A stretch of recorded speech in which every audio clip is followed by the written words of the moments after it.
आजच्या या कार्यक्रमाला आम्हाला जे पाहुणे लाभले आहेत, माननीय सुधन नाईकगावकर सर, सहाय्यक शिक्षण संचालक, तसेच पैंगीण जिल्हा पंचायत सदस्य अजय लोलियेकर, भाग शिक्षणाधिकारी नताशा ग्वाडा, श्रद्धानंद विद्यालयाच्या मुख्याध्यापिका स्वाती खोलकर, मालवाडा शाळेच्या मुख्याध्यापिका प्रतिमा प्रभुदेसाई, तसेच या कार्यक्रमाचे जे प्रमुख पाहुणे आहेत, माननीय मंत्री डॉक्टर रमेश तवडकर आणि पैंगीण पंचायतीच्या सरपंच स्वाती तवडकर, सविता तवडकर या थोड्या वेळानंच इथं पोहोचणार आहेत. पण तोपर्यंत आम्ही हा कार्यक्रम सुरू करत आहोत. आजच्या कार्यक्रमाचं वैशिष्ट्य असं आहे की गेल्या 60 वर्षांचा इतिहास आम्ही थोडासा उजळण्याचा हा प्रयत्न केलेला आहे. यावेळी जे 60 वर्षाच्या कारकिर्दीत या शिक्षकांनी इथं शिकवलं, ते शिक्षक, हयात नसलेल्या शिक्षकांचे नातेवाईक, या सगळ्यांचं स्वागत करताना मला आनंद होत आहे. तसंच 4थीच्या नंतर जी प्रज्ञाशोध परीक्षा होतं, त्या प्रज्ञाशोध परीक्षेत प्रावीण्य मिळवून पुढे गेलेले जे विद्यार्थी आहेत, त्यांचाही बहुमान इथं होणार आहे. आज या कार्यक्रमाला अनेक जण उपस्थित आहेत. खास करून मला दिसत आहेत कमलाकर माळशी सर, दामोदर शेणवी, सूत्रसंचालकाने काही नावं घेतली, तसंच शिरीष पै आहेत, विनय तुपकी आहेत, पंचायतीतले माझे सहकारी सतीश पैंगणकर, महेश नाईक आणि सगळे शिक्षक, इतर शिक्षक, सगळे जे उपस्थित आहेत, पालक, या सगळ्यांचं स्वागत करताना मला अतिशय आनंद होत आहे.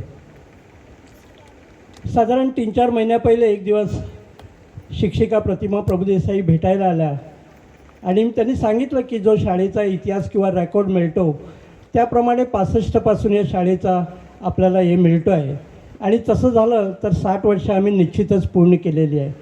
तर असा एक कार्यक्रम आम्ही करू शकतो का? तर म्हटलं करूया, अवश्य करूया. पण अशा तऱ्हेचे कार्यक्रम हे करायला अनेक हात लागतात आणि मग आम्ही ठरवलं की संबंध गावातले किंवा या भागातले जे माजी विद्यार्थी आहेत, पालक आहेत, या सगळ्यांना भेटायचं, एक मिटिंग घ्यायची आणि मग ठरवायचं. आणि त्याप्रमाणे आम्ही मिटिंग घेतल्या, वेगवेगळ्या कमिटी काढल्या आणि आज तो घेतलेला जो आम्ही 2-3 महिन्यात जो हे घेतला, तो आज प्रत्यक्षात उतरत आहेत की आज आम्ही 60वा वर्धापन दिन इथे साजरा करत आहोत. जसं 638 विद्यार्थ्यांचं लिस्ट आम्हाला मिळालं, त्यांच्यापर्यंत पोहोचण्याचा आम्ही प्रयत्न केला व्हॉट्सअपच्या माध्यमातून आणि इतर माध्यमातून, फोनच्या माध्यमातून, आणि त्यात एक खूप जणांचा रिस्पॉन्स मिळाला, काही जणांचा रिस्पॉन्स आला नाही. पण त्या विद्यार्थ्यांसाठी एक निश्चितच आनंदाची गोष्ट की कुठेतरी 60 वर्षात आपण ज्या शाळेत शिकलो, ती शाळा आपल्याची आठवण काढते, ही कदाचित सुखावणारी गोष्ट त्या विद्यार्थ्यांना निश्चितच असणार आहे. अगोदर जी शाळा होती ती मला आठवतं, वेताळाचं देऊळ होतं, त्याच्यासमोर एक लहानशी बिल्डिंग आता जी कोसळली आहे, तिथंही शाळा भरायची.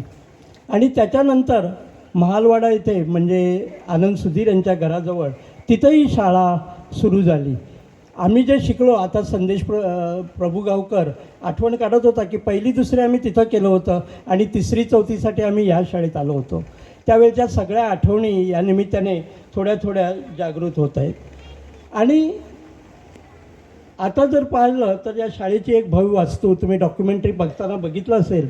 डिझास्टर मॅनेजमेंट शेल्टरच्या अंडर ती बिल्डिंग WRD मार्फत बांधण्यात आली आणि एक विद्यार्थ्यांना सुसज्ज अशी, मला वाटतं आजच्या प्राथमिक शाळांचा विचार केला तर अशा साधनसुविधा असलेली महालवाडा शाळेतली ही काणकोण तालुक्यातील एकमेव शाळा असणार. आणि जे विद्यार्थी तिथे शिकतात ते खरेच खूप भाग्यवान, कारण अशा तऱ्हेची वास्तू त्यांना तिथं मिळालेली आहे. ही जी शाळा आमची होती त्या जागेवर, त्या जागेसाठी, कारण कुठली शाळा जरी केली तरी त्यासाठी जागा महत्त्वाची असते. आणि येथे असलेले फळगावकर कुटुंबीय, त्यांचे आज दामोदर शेणवी सर इथे उपस्थित आहेत, त्यांच्या कुटुंबियांनी जी जागा दिली, विनामूल्य जागा दिली, सरकारला दिली आणि त्यातूनच तिथे सरकारी प्राथमिक विद्यालय महालवाडा ही उभी राहिली. शाळेची स्थापना जर आम्ही म्हटलं 1965 साली झाली, तरी त्या अगोदर 1933 साली या भागात शिक्षणाचे दरवाजे उघडे झाले होते. श्रद्धानंद विद्यालय, रामदास पैंगणकर नावाचा एक महामानव मुंबईमधून गावात आला, तो इथले ज्या विद्यार्थी शिक्षित अशिक्षित आहेत त्यांना शिक्षित करण्याच्या इराद्यानेच आणि त्याने इथं श्रद्धानंद विद्यालयाची स्थापना केली. आज जे विद्यालय 93 वर्ष पूर्ण केलेले आहेत आणि हे विद्यालय 65 वर्ष पूर्ण करत आहेत. त्यामुळे तुम्हाला समजून येईल की त्याच्या कितीतरी 30-35 वर्ष अगोदर या शाळेची म्हणजे विद्यादानाचं कार्य इथं सुरू झालेलं होतं आणि ते करण्यासाठी रामदास पैंगणकर यांचा पुढाकार होता. महालवाडा प्रभाग आपणा सर्वाला माहीत असेल, खूपसे शिक्षक स्वातंत्र्य सैनिक या भागाने दिले आणि त्या भागातूनच हे विद्यालय उभं राहिलं. रामदास मास्तरांनी जेव्हा शिक्षणाची इथे सुरुवात केली तर त्यांनी नुसती तीच सुरुवात केली नाही, सामाजिक परंपराही त्यांनी हे केल्या. इथला जो आदिवासी समाज आहे वेताळ मंदिराच्या आजूबाजूला राहणारा, त्यांच्यात एक देठली नावाचा प्रकार होता. तो प्रकार बंद करायला जर कोणी हे केलं असेल सुरुवात तर ती रामदास मास्तरांनीच केली. म्हणजे शिक्षण म्हणजे नुसतं पुस्तकी शिक्षण नाही, त्याबरोबरच आपल्याबरोबर असलेला समाज हा इतर समाजाबरोबरच ताठपणाने जगायला पाहिजे, ही जी शिकवण आहे ती रामदास पैंगणकर यांनी दिली आणि त्यातूनच शिक्षणाची बीजं इथं रोवली गेली.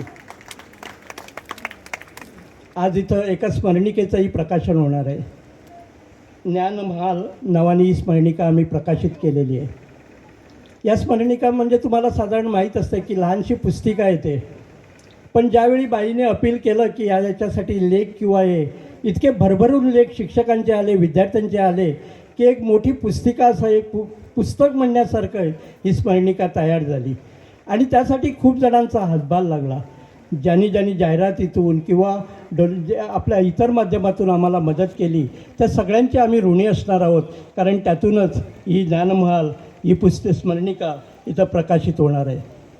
आज तुमचं सगळ्यांचं स्वागत करताना खूप आनंद होत आहे. अनेक शाळा आहेत, अनेक शिक्षणाची बीजं इथं रोवली आहेत. श्रद्धानंद विद्यालय या पंचायतीतच होतं, त्याच्यानंतर सेंट अँथनी हायस्कूल, सादोळशावरचं गव्हर्मेंट प्रायमरी स्कूल किंवा गव्हर्मेंट मिडल स्कूल आणि त्याच्यानंतर आताच नव्यानेच म्हणजे ज्याचे सर्व आहे ते थोड्या वेळाने आमच्यामध्ये उपस्थित होणार आहे डॉक्टर रमेश तवडकर, त्यांचं बलराम विद्यालय. या सर्वांनी या प्रभागात आपली ज्ञानदानाचं कार्य सातत्याने चालू ठेवलेलं आहे. कारण सगळ्यांचा विश्वास आहे तो शिक्षणावरच, कारण शिक्षणानेच माणूस सुसंपन्न होतो अशी सगळ्यांचीच धारणा आहे आणि त्यातूनच हे काम आज या पैंगीण पंचायतीत सर्वत्र चाललेलं आहे. पुन्हा एकदा तुम्हा सगळ्यांचं स्वागत करताना मला अतीव आनंद होत आहे. सगळ्यांचं परत एकदा स्वागत करून मी माझं स्वागताचं भाषण संपवतो. धन्यवाद.